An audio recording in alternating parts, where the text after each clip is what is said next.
প্রিয় ভাই আমার, তুমি কি জানো তোমার আমার জন্মের বহু আগে, আজ থেকে ১৪০০ বছর পূর্বে একজন মানুষ তোমাকে আমাকে আমাদেরকে এক নজর দেখার জন্য আবেগে হু হু করে কেঁদেছিলেন। আমাদের কথা স্মরণ করে ইয়া উম্মতি বলে অঝরে অশ্রু ঝরিয়েছিলেন। দেখা নেই কথা নেই, অথচ মানুষটি তোমাকে আমাকে না দেখেও আমাদের জন্য কেঁদেছেন। শুনতে বড়ই আশ্চর্য লাগছে, তাই না? তাহলে জানতে চাও কে সেই মানুষ? এমন আবেগী দরদি মানুষটি আর কেউ নন, তিনি রাহমাতুল লিল আলামিন, রাসূলুল্লাহ হাবিবাল্লাহ মুহাম্মদ সাল্লাল্লাহু আলাইহি ওয়াসাল্লাম। তিনি আমাদের কেমন মিস করেছেন তার একটি ছোট্ট নমুনা তোমার সামনে তুলে ধরছি। একদিন রাসূলুল্লাহ সাল্লাল্লাহু আলাইহি ওয়াসাল্লাম তার সাহাবাদেরকে নিয়ে পথ চলতেছিলেন। চলতে চলতে তিনি হঠাৎ কেঁদে উঠলেন। সাহাবারা কান্নার কারণ জিজ্ঞেস করলে তিনি বললেন, আমি যদি আমার ভাইদের দেখতে পেতাম। সাহাবারা দরদ ভরা কণ্ঠে আরজ করলেন, ইয়া রাসূলুল্লাহ সাল্লাল্লাহু আলাইহি ওয়াসাল্লাম, আমরা কি আপনার ভাই নই? তিনি বললেন, না, তোমরা তো আমার আসহাব। আমার ভাই হলো তারা যারা আমার পরে আসবে আর আমাকে না দেখেই আমার উপর ঈমান আনবে। তুমি কি অনুধাবন করতে পারছো পরে আসা এই লোকগুলো কারা? হ্যাঁ, পরে আসা সেই লোকগুলো আমরাই। অন্তরে কতটা দরদ, কতটা ভালোবাসা তিনি আমাদের জন্য পুষে রেখেছেন, কতটা মিস তিনি আমাদেরকে করেছেন যে হৃদয়ের কান্নাগুলো আখির অশ্রু হয়ে ঝরে পড়েছে। আচ্ছা, তুমি কি কখনো প্রিয়তম রাসূলকে এমনভাবে মিস করেছ? কখনো না দেখা রাসূলকে মনে করে অঝরে কেঁদে বুক ভাসিয়েছ?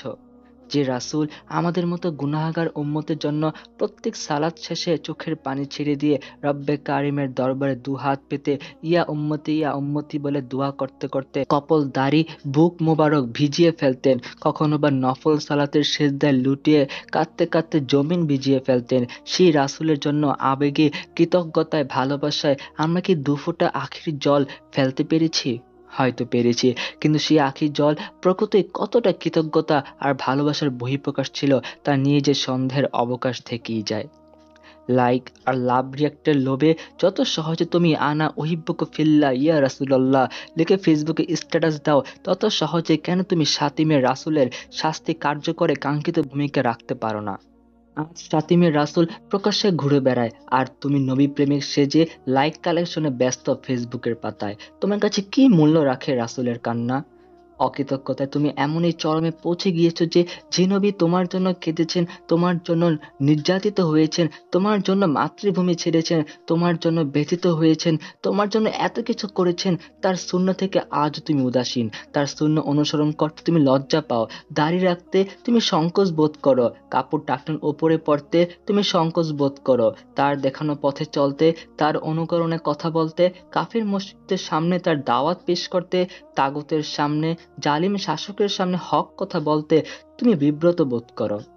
তোমাকে জাহান্নামের ভয়াবহ আগুনে জ্বলতে দেখার হৃদয় বিদারক দৃশ্য সহ্য করতে পারবেন না বিদায় মহান রবের কাছ থেকে তোমার মুক্তির জন্য তিনি শাফায়াতের অগ্রিম অনুমতি নিয়ে রেখেছেন।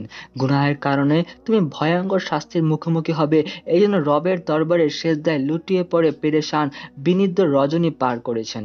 কি প্রতিদান দিতে পেরেছো তার কান্নার? সুতরাং ফিরে এসো ভাই আমার, ফিরে এসো প্রাণপ্রিয় রাসূলের সুন্নাহর আশ্রয়ে, তবেই না তার কান্নার প্রতিদান দেয়া হবে। কেননা রাসূলুল্লাহ সাল্লাল্লাহু আলাইহি ওয়াসাল্লাম বলেছেন, যে ব্যক্তি আমার সুন্নাহ থেকে বিমুখ হবে সে আমার উম্মতের মধ্যে গণ্য হবে না।